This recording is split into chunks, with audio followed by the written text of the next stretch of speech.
Ada satu negeri ni Allah bagi perumpamaan, dulu mereka hidup aman bahagia, makan ni serba-serbi ada, memang hidupnya, kehidupan dia subur.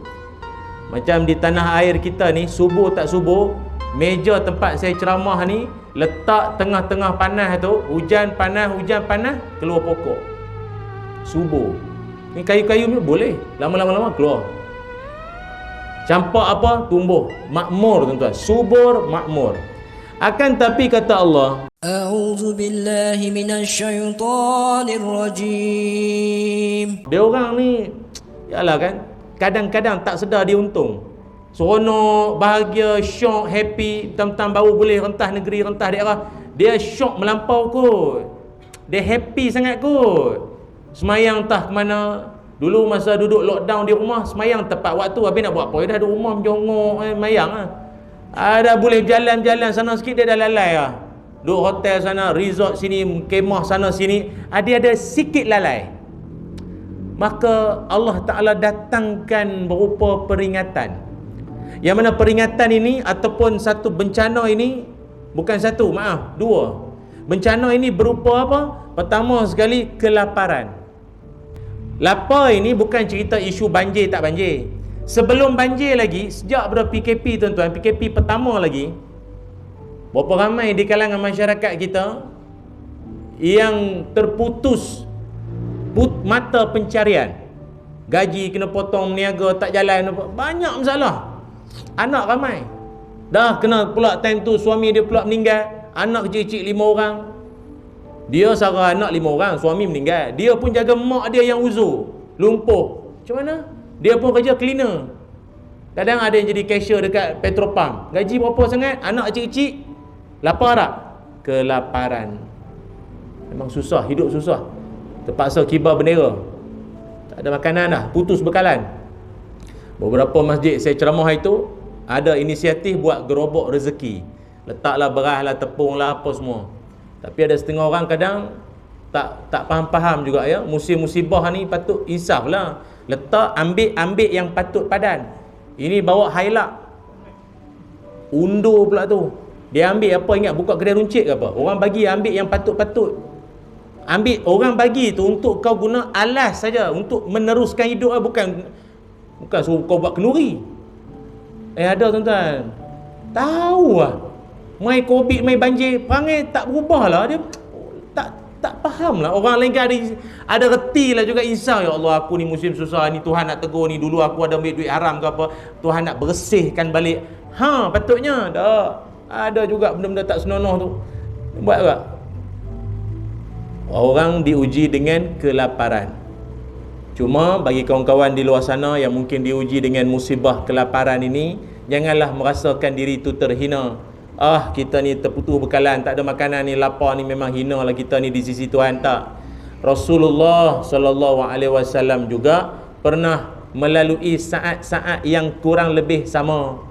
Nabi pernah satu malam keluar di waktu malam, terserempak dengan sahabat yang lain. Sahabat tanya, ya Rasul, malam-malam keluar buat apa? Nabi kata, aku lapar. Maknanya kelaparan itu bukan penghinaan dari Tuhan. Jangan macam tu. Dia lapar ni, Tuhan marah kami agak. Nanti Nabi pun pernah lalui saat-saat kelaparan. Mungkin daripada lapar itu Tuhan nak mengajar sesuatu kepada kita. Itu. Selain daripada kelaparan, apa bencana lagi? Termasuklah juga kata Allah dalam surah An-Nahl ayat 112 ini, ketakutan, perasaan takut. Jujur je lah tuan-tuan, sejak pada COVID hari tu, berapa ramai di kalangan kita yang hidup tak tenang. Hidup tak tenang. Habis sekarang bertopeng semua. Bertopeng satu hal. Tengok kawan bersin, serupa zombie. Wabak. Kadang sampai kita nak bersin pun rasa bersalah. Simpan, sambung di rumah. Shame tu biar di rumah. Kan nanti orang tuduh aku pula jadi kluster pula nanti. Kluster kuliah maghrib pula nanti. Panjang cerita. Takut. Berapa ramai tekan button lift pakai kunci, pakai lidi, tak berani pakai jari sendiri. Siapa pula yang tekan button kan? Kuman kat situ, aku tekan, aku kerap korek hidung.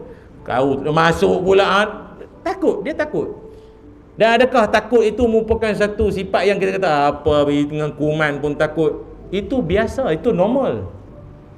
Standard lah tuan-tuan, musim-musim penularan wabak semua ada perasaan macam tu, takut, biasalah. Sampai satu tahap ni tuan-tuan, awal-awal dulu lah, ni cerita dah lama lah. Dulu kan corona virus ni kan daripada China. Lepas tu kan raya Cina kan banyak limau-limau tu.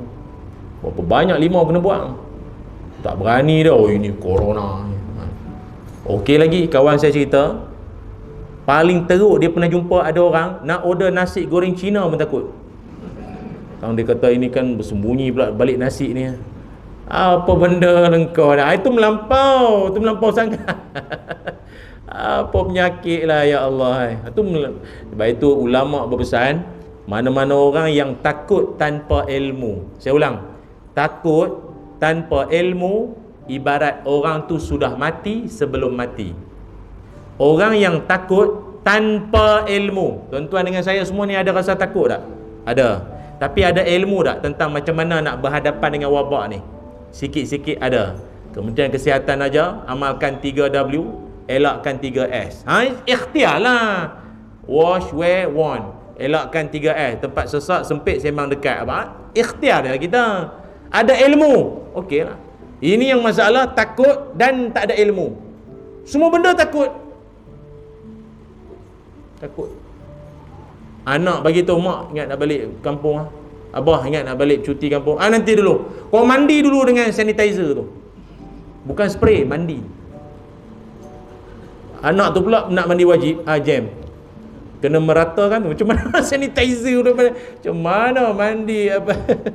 Astaghfirullahalazim.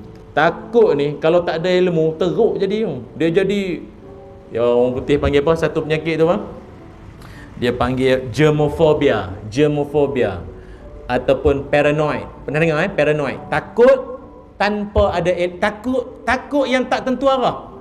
Takut yang apa benda ni? Kau takut benda yang macam itulah. Gila belajar, tahulah sebab sikit apa PM perangai-perangai wabak ni, apa perangai dia, apa kelemahan dia sekurang-kurangnya. Tu kita tahu.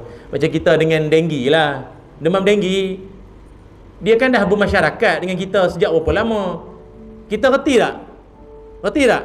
Mana bekas-bekas berisi air, bertakung, tuang. Anak main senja-senja, masuk. Malam tidur, pasang ubat nyamuk. Kan? Nampak? Taklah tengok nyamuk macam rimau. Kita reti nak berhadapan dan menangani dia. Leptospirosis, kencing tikus, pun dah bermasyarakat dah dengan kita.